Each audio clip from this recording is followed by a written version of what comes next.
Hello everyone, welcome to my YouTube channel. So I hope you doing well and आपकी preparation अच्छी जा रही होगी। सो आज का हमारा वीडियो है, इस पे हम डिस्कस करेंगे कि हमें नीट के लिए कौन सी बुक फॉलो करनी चाहिए और कौन सी बुक नहीं फॉलो करनी चाहिए। तो इस चीज़ के बारे में आज हम डिस्कस करेंगे। एंड बहुत से जो स्टूडेंट होते हैं या नीट एस्पिरेंट जिसे हम कह सकते हैं, तो उन्हें ये कन्फ्यूज़न रहता है कि हमें कौन सी बुक को प्रेफर करना चाहिए, कौन सी साइड बुक लेना चाहिए, या प्रैक्टिस करने के लिए आपको कौन सी बुक लेनी चाहिए एमसीक्यूज़ वगैरह सॉल्व करने के लिए। तो आज मैं इस वीडियो में आपको बताऊंगी और मैं कौन सी बुक यूज़ करती हूँ तो वो मैं यहाँ पे शेयर करूँगी आपके साथ। तो सबसे बड़ी चीज़ है कि जो नीट है, नीट का मतलब होता है एनसीईआरटी। तो आप समझ गए होंगे कि एनसीईआरटी यानी कि हमारी जो एनसीईआरटी की 11 एंड 12 की जो बुक है, फिज़िक्स हो, केमिस्ट्री हो या फिर बायो, तो इन तीनों के लिए हमें सबसे पहले प्रेफर करना चाहिए एनसीईआरटी को। बिकॉज़ लास्ट कुछ ईयर्स से जो है हमारा जो एनसीईआरटी का बुक है उससे प्योर एनसीईआरटी आती है हमारे नीट के एग्ज़ाम में। तो आप कोशिश करें कि आप जितना ज़्यादा आप एनसीईआरटी रिवाइज़ करते हैं, उससे सीखते हैं, वो आपके लिए मैटर करता है। बिकॉज़ हमारे एग्ज़ाम में जो है एनसीईआरटी की जो है वैल्यू काफ़ी ज़्यादा बढ़ गई है। जो एनसीईआरटी की लाइन होती है वही हमारे एग्ज़ाम में भी आ जाती है। तो आप प्रेफर करें कि आप एनसीईआरटी को फॉलो करते हैं। एंड दूसरी चीज़ कि अगर आप कोई ऑफलाइन या फिर ऑनलाइन आप क्लासेस करते हैं, किसी इंस्टीट्यूट में जाते हैं, तो वहाँ का नोट्स में भी सफिशिएंट होता है आपकी प्रिपरेशन के लिए। सो आप इतना करते हैं कि आप एनसीईआरटी से पढ़ते हैं एंड अपने नोट्स को फॉलो करते हैं।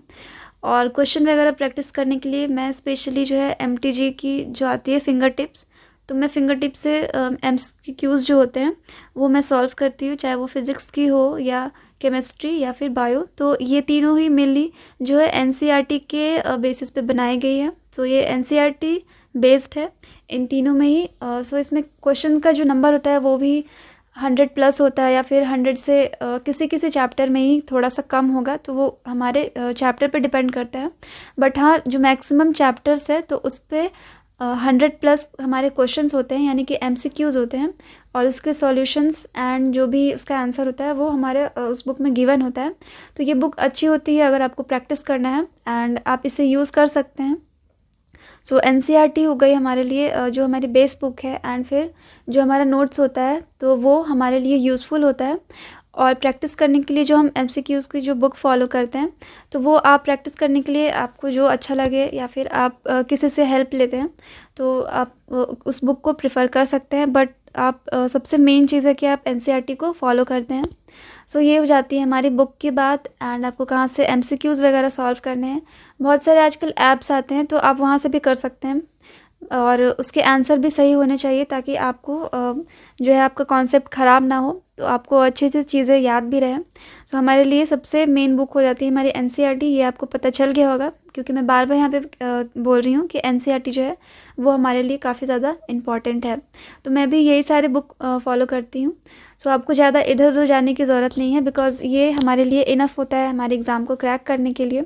सो आप बस एनसीईआरटी फॉलो करें, अपने नोट्स को फॉलो करें, और बहुत सारे आप एमसीक्यूज़ सॉल्व करते हैं, बहुत सारे एग्जाम्पल सॉल्व करते हैं, और जितने न्यूमेरिकल वगैरह है तो वो आप सॉल्व करते हैं। तो ये हमारे लिए इनफ होता है हमारे एग्ज़ाम के लिए।